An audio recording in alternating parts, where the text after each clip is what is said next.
Hola niños, vamos entonces a memorizar el versículo. Si confiesas con tu boca que Jesús es el Señor y crees en tu corazón que Dios lo levantó entre los muertos, serás salvo. Romanos 10:9. Todos hemos hecho algo malo antes y sabemos cómo se siente ser castigados por eso. No nos gusta ser castigados, pero dentro de nuestro corazón sabemos que probablemente lo merecemos. ¿Qué tal si alguien dijera que tomará el castigo en lugar nuestro? Nosotros nos salvaríamos del dolor y esa persona recibiría lo que merecíamos. Esto no sucede muy a menudo. Solamente un gran amigo se ofrecería a hacer algo así. La buena noticia es que tú tienes ese gran amigo. Su nombre es Jesús. Él vino a la tierra porque te ama. Grandes multitudes seguían a Jesús a todas partes porque él enseñaba con gran sabiduría y sanaba a muchas personas. En ese tiempo, Jesús predijo que lo matarían, pero que volvería a vivir después de 3 días. Los líderes religiosos de esa época se pusieron celosos y querían detenerlo, así que lo arrestaron. Aun cuando él no había hecho nada malo, la multitud que había alabado a Jesús hace apenas una semana, ahora exigían que lo mataran. ¿Jesús iba a morir? ¿Qué del plan de Dios para resolver nuestro problema de pecado por medio de Jesús? Síguenos y leamos la historia para saber cómo funciona el plan de Dios, porque Dios siempre está en control. Los soldados de Pilato llevaron a Jesús al patio del cuartel y llamaron al resto de la tropa. Allí desvistieron a Jesús y le pusieron un manto rojo. Le colocaron en la cabeza una corona hecha con ramas de espino y le pusieron una vara en la mano derecha. Luego se arrodillaron delante de él y con son de burla le decían: ¡Viva el rey de los judíos! Lo escupían y con la misma vara que le habían dado, le pegaban en la cabeza. Cuando se cansaron de burlarse de él, le quitaron el manto y le pusieron su propia ropa y lo llevaron para clavarlo en una cruz. Desde el mediodía hasta las 3 de la tarde el cielo se puso oscuro. A esa hora Jesús gritó con mucha fuerza: Elí, Elí, lema sabatani. Eso quiere decir: Dios mío, ¿por qué me has abandonado? Jesús lanzó otro fuerte grito y murió. En aquel momento la cortina del templo se partió en dos de arriba abajo. La tierra tembló y las rocas se partieron, las tumbas se abrieron. El oficial romano y los soldados que vigilaban a Jesús sintieron el terremoto y vieron todo lo que pasaba. Temblaron de miedo y dijeron: es verdad, este hombre era el Hijo de Dios. Había allí muchas mujeres que miraban desde lejos. Ellas habían seguido y ayudado a Jesús durante su viaje desde Galilea. Entre esas mujeres estaban María Magdalena, María, madre de Santiago y de José y la esposa de Zebedeo. Al anochecer, un hombre rico llamado José se acercó al lugar. Era del pueblo de Arimatea y se había hecho seguidor de Jesús. José tomó el cuerpo de Jesús, lo envolvió en una sábana limpia y lo puso en una tumba. Era una tumba nueva que hacía poco tiempo él había ordenado construir en una gran roca. José tapó la entrada de la tumba con una piedra muy grande y se fue. María Magdalena y la otra María fueron a ver a la tumba de Jesús. De pronto hubo un gran temblor.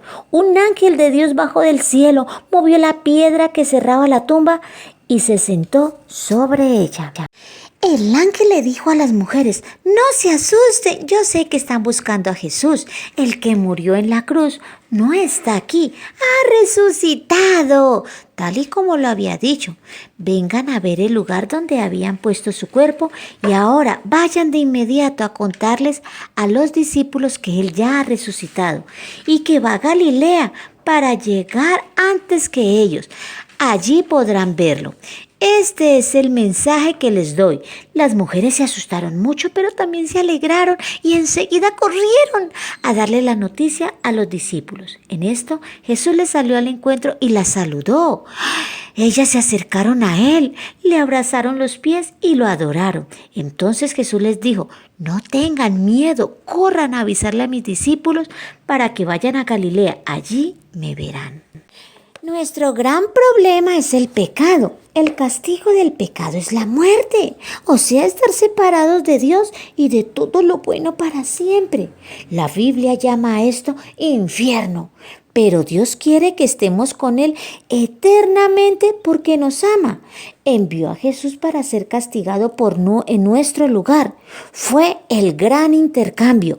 Jesús recibió lo que nosotros merecíamos, la muerte por nuestro pecado. Jesús está vivo ahora y puede perdonar nuestro pecado.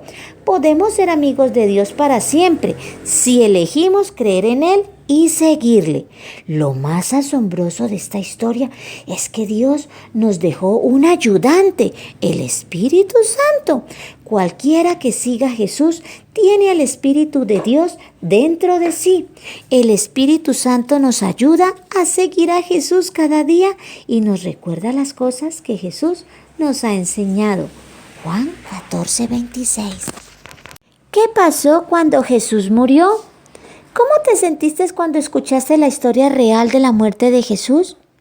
¿Qué le dijo el ángel a las mujeres que encontraron la tumba abierta? ¿Qué nos ayuda a saber que Jesús es Dios? Bueno, niños, vamos a responder entonces las preguntas. ¿Qué nos dice esta historia sobre Jesús? Entonces pensemos por un momento. ¿Dios quiere que tú estés en su familia? ¿Qué ha hecho Dios para invitarte a ser parte de su familia? Segunda pregunta. ¿Qué dice esta historia sobre ti y sobre mí? Entonces analicemos. ¿Puedes librarte por ti mismo del pecado? ¿Dios resucitó a Jesús? ¿Qué significa esto para ti? ¿Quién es lo suficientemente poderoso para librarnos del pecado? Y por último, la tercera pregunta. ¿Qué he aprendido y qué voy a hacer? Entonces analicemos o pensemos, ¿puedo confiar en que Jesús quita mi pecado? ¿Cómo le mostrarás a Jesús que confías en Él? Repaso de las buenas noticias. Primero, Dios hizo todo bien. Segundo, desobedecemos a Dios pecando. Tercero, Dios envió a Jesús para rescatarnos. Cuarto, Dios ama a los niños. Quinto, confía en Jesús. Sexto, Jesús murió y volvió a vivir. Podemos decidir creer en Él y ser amigos para siempre. Niños, no olviden aceptar su desafío contándole a otros lo importante de conocer y seguir a Jesús. Digámosle a otros niños que pueden elegir seguirlo a Él. Y hacemos una oración donde le pedimos a Jesús que entre en nuestras vidas. Recuerda, Dios me creó y me ama. Jesús es el Hijo de Dios que murió para quitar mis pecados. Él me trajo a la familia de Dios para siempre. Niños, si decides aceptar a Jesús, haz una oración de compromiso en la que le dices: querido Dios, sé que he tomado malas decisiones y he hecho cosas malas. Lo siento. Por favor, perdóname y cámbiame. Creo que tu Hijo Jesús murió por mis pecados y creo que tú lo resucitaste de los muertos. Quiero seguir a Jesús toda mi vida. Gracias por amarme y por hacerme tu Hijo. Por favor, lléname con el Espíritu Santo para tener toda la fuerza que necesito para seguir en el nombre de Jesús. Amén. Si tú decides aceptarlo, puedes llenar entonces tu certificado de compromiso. Bueno, niños, espero que hayan aprendido mucho y que haya sido de gran bendición. Nos vemos en la próxima lección.